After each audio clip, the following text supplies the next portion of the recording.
Hello జోగి, మాట్లాడడానికి రెడీయేనా? మొత్తానికి రెడీగా ఉన్నావు. ఇప్పుడు చెప్పు, ఏంది అసలు విషయము? చంద్రబాబు నాయుడు లాంటి రాక్షసుడు రాజకీయాల్లో ఉండడం చాలా సిగ్గుచేటు. ఎందుకంటే ఓహో, బాబును రాక్షసుడు అని చెప్పడానికి వచ్చావా? ఆయన నిజంగా రాక్షసుడే అయితే ఆయన ముందే నిక్కర్లేసుకున్న జగన్ ఇవాళ సీఎం ఎట్ట అయ్యాడు చెప్పు. జగన్ గారి మీద రాళ్లతో దాడి చేస్తే ఆ రాళ్ల దాడిని దేశ మొత్తం ఖండించారు.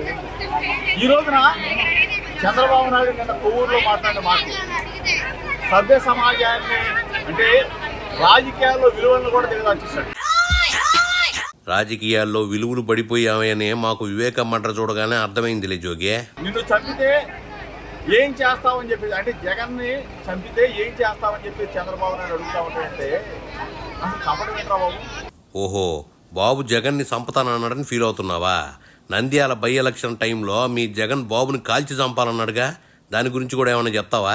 జగన్ చేసే మంచి పనులు చంపేస్తావా? జగన్ చంపుకుంటే 5 కోట్ల మంది ప్రజలందరూ కూడా అనాథలైపోతారు కదా. నిబ్బండబడా, జగన్ ప్రతి ఇంటిని ఏదో పోషిస్తున్నట్టు కబుర్లు చెప్తావు ఏంది? రైసు కర్రీసు డైలీ జనాలకి జగనే వండి పెడుతున్నాడా ఏందే కామెడీగా? పిల్లల్ని ఎవరైనా చదివిస్తారా? జగన్ లేకపోతే చదివించారా? జగన్ రాకముందు పిల్లకాయలకి అసలు చదువు అంటే తెలియనట్టు చెప్తున్నావుగా. మా బావే 14 సంవత్సరాలు చంద్రబాబు నాయుడు నువ్వు ఉన్నావు. ఎప్పుడైనా కానీ నీకు బుర్రలో అమ్మఒడి వారి పిల్లల్ని చదివించాలన్న ఆలోచన నీకు వచ్చిందా? ఇప్పుడు లేదే. 45 సంవత్సరాలు దాటిన అక్కలకి చేయూత డబ్బులు ఇవ్వాలి, వాళ్ళకి అండగా ఉండాలన్న ఆలోచన ఎప్పుడన్నా వచ్చిందా? ఎప్పుడు ఏనాడు రాదా?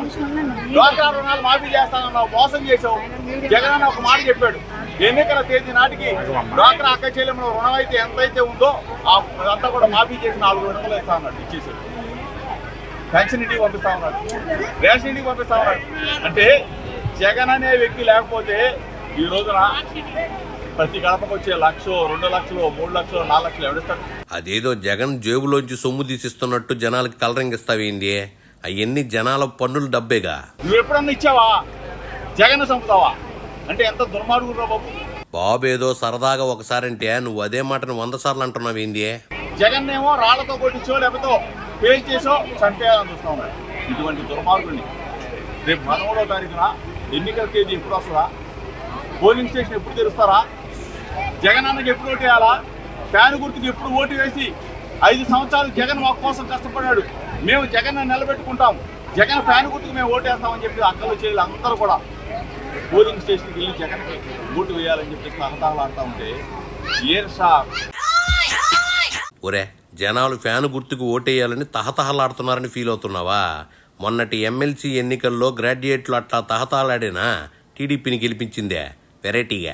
నువ్వు కాదు, పవన్ కళ్యాణ్ కాదు, బీజేపీ అందరూ కలిసి వచ్చి కుట్ర చేసి జగన్ ఓడించాలని చూస్తారా? ఏం చేశాడు జగన్? నువ్వు చేయలేనిది, నీకు చేతగాని 14 సంవత్సరాల్లో నువ్వు చేయలేని పనులన్నీ కూడా జగన్ చేస్తున్నాడు. వాళ్ళు కలిసి వచ్చినా మిమ్మల్ని ఏం చేయలేరని అంటావేంది? అట్టంటప్పుడు వాళ్ళ పుత్రుల గురించి మీరు రోజు టెన్షన్ పడి ఎందుకు తిడుతున్నారో? కుప్పంలో కూడా ఎమ్మెల్యేగా ఓడిపోతాడు. కుప్పంలో కూడా ప్రజలు అతను గెలిపించే పరిస్థితి లేదు. కుప్పంలో పుట్టిన మంచినీళ్ళు ఎవరైతే చంద్రబాబు నాయుడు. ఇటువంటి దుర్మార్గుడిని మనం ప్రజల బుద్ధి చెప్పాలా? ముందు నీ పెనంలూరులో నువ్వు గెలుస్తావో లేదో అది చూసుకో జోగి. పిఠాపురంలో పవన్ కళ్యాణ్ కూడా ఆ గ్రాస్ కూడా ఫెయిల్పోయి అతను కూడా ఎవడు ఓటేడు. పిఠాపురంలో పవన్కి ఓటేరని చెప్తున్నా. పవన్కి ఓటేయకూడదనేనా ఏంది? మీరు అక్కడ 100 కోట్లు ఖర్చు పెడుతున్నారో? ఎందుకు? ఏం చేస్తారు మీరు? ఎప్పుడైనా సరే కరోనా వచ్చినప్పుడు ఈ చంద్రబాబు నాయుడు కానీ ఈ పవన్ కళ్యాణ్ అనేవాడు కానీ ఎప్పుడైనా ఆంధ్రప్రదేశ్లో ఉన్నారా? కరోనా వచ్చినప్పుడు వాళ్ళు ఏపీలో లేరని అంటున్నావు. కరోనా వచ్చినప్పుడు అధికారంలో ఉన్న మీ జగన్ కనీసం తాడేపల్లి ప్యాలెస్ అయినా దాటాడా? చెప్పినంత వరకు చాలుగానే ఇంకెళ్ళు జోగి.